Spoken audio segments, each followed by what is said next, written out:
Really quick to begin this video, what you're looking at is my firewall machine that I've actually had some problems with over the last little while that recently came to a head. In fact, actually this morning came to a head.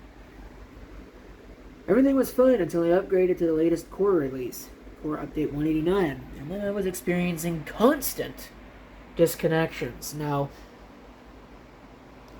when I say constant, I mean constant over the course of, it would stay up for 5 minutes at a time, 10 minutes at a time, an hour at a time, and then it would just drop for seemingly no reason at all.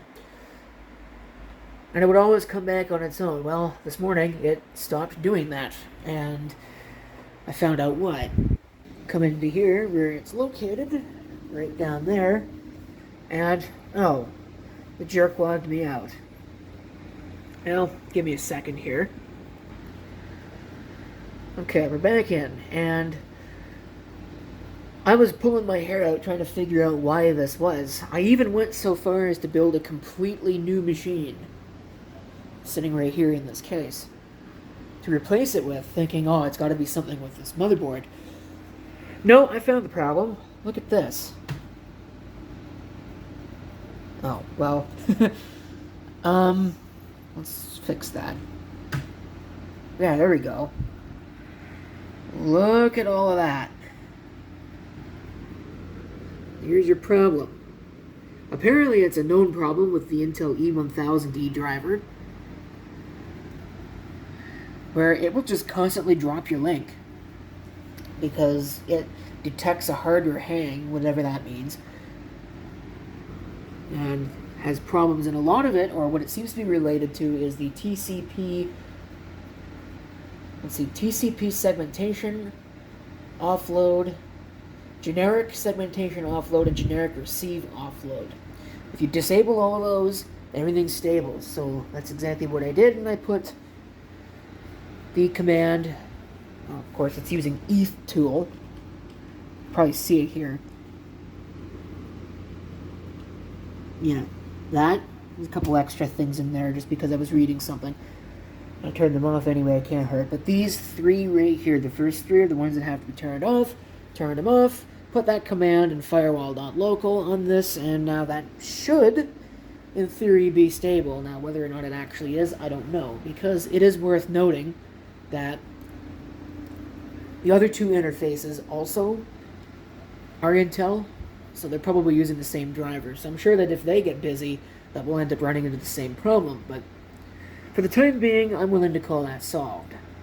Now you got another server problem to solve. See, I was looking, or trying to look at one of the cameras, not that one, but one of those. They're sitting behind what's called a reverse proxy, which is hosted on that box down there. And I found that when I tried to access any of the devices, I got an empty response in the browser. I'm like, what the heck? What's going on? So I went to this box. I was not really paying too much attention. Went to the box, opened up the console, the locally attached console to the virtual machine, and found that it had remounted itself in read-only mode. Well, why is this? Tried rebooting it, and everything just completely fell over in on itself, and it never started. That's when I looked a little bit more closely at what was going on, and realized that we have a problem here.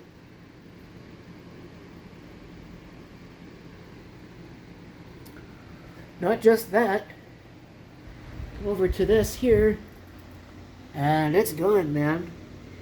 That's not even showing up on the list of drives at all. So I guess I'm going to be replacing that. Now that's a 500 gigabyte drive. As it turns out, apparently I don't have a whole lot of those laying around, and I didn't want to waste a 1 terabyte or bigger drive on it. In fact, most of the drives I've got sitting around are 2 terabytes. It's a bit much. But I did manage to find one that I hope actually works. If not, I know I've got another one. Okay. Coming in here to the massive, dusty mess. Here are all the drives. Now, which one is the one that I need to pull? I'm going to assume that these are installed in order, with this thing up here being the boot drive. I'm hoping that that's what that is. Yep, that is the boot drive, because that's a 40 gig drive, as you can see there. So it's one of these discs, and I'm going to assume that it's probably this one. That one's very hot. So I'm going to prepare to get that out of there. Okay, I got the drive out, but it's not the drive I was expecting. I was expecting a Seagate. Well, I did have a look, and that is the drive. So, I don't know, that's a little weird, but they are old drives. I've got that one in there. The irony is that that's an even older drive. I should probably put an SSD in there and use an SSD. I have some SSDs sitting right there, but I've got them earmarked for other projects. So I've got some question as to whether or not this drive I've put in actually works. I guess we'll get to find out together.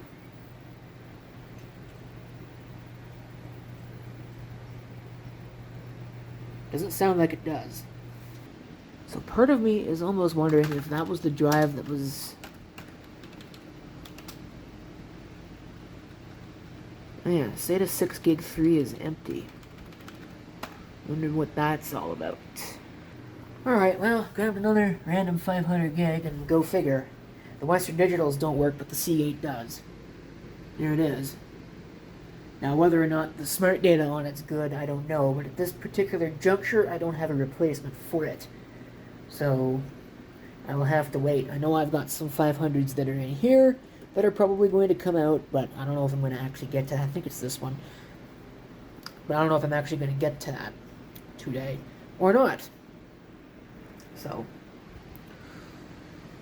but yeah, guess we'll have to deal with that. I'll put that drive in, and then we'll reconfigure everything. Alright, I actually changed the cable that was going to that drive anyway, because I wanted to distinguish it from all the others. So, it's there at least, but that was kind of loose going into that board. So I don't know, maybe that port is loose. This is another one of these Q87s, probably a candidate for an upgrade. But not right now. I need this thing to keep working. Go to setup.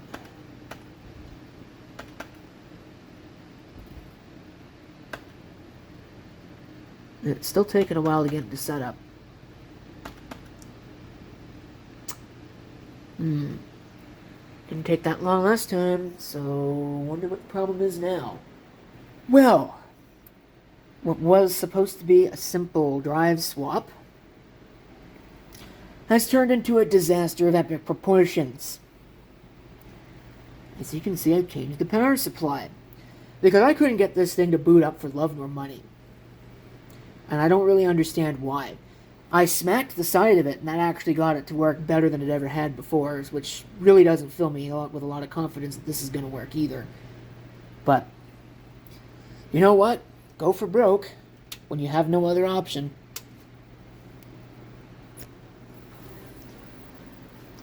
Now watch that power supply do something fun like explode.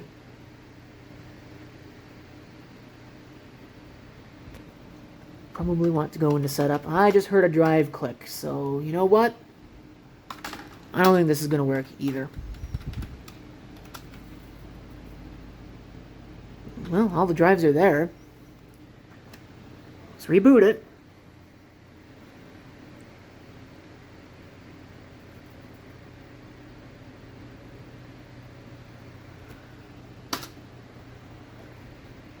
Work, damn it. Yeah. Of course, I had to find a Molex to SATA adapter, because even though that power supply's got 6 SATA connectors, they're spaced so tight together that I can't use the other one.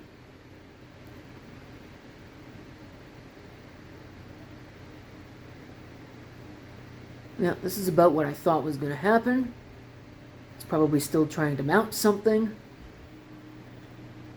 I guess I'm going to have to redo my disk arrangement because something has gone wrong. I don't really understand why, because nothing's changed. All I've done is pull a drive and put a drive back in exactly the same place that it was. This is nuts.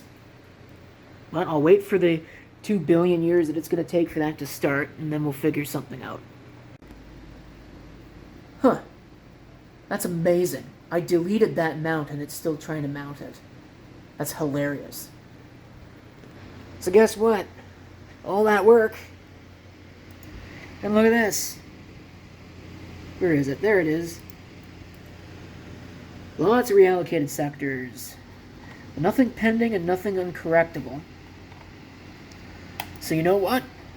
I'm through with this crap. I'm leaving it in there. I'll replace it with something else later. I need to create a directory. Yeah, this. I don't know why this is here.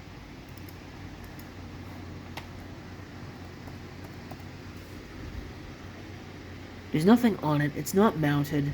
I don't know why it's there. Not a valid block device. Ugh.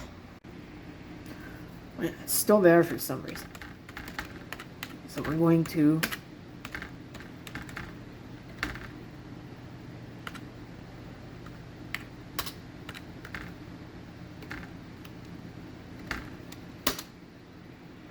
disable that. Okay, it's gone. Yay. Love how this has got a GUI to manage things and you can't use it for half the things you need to do. So, disk is unused. I'm going to make it ext4. VMs2, add storage, create.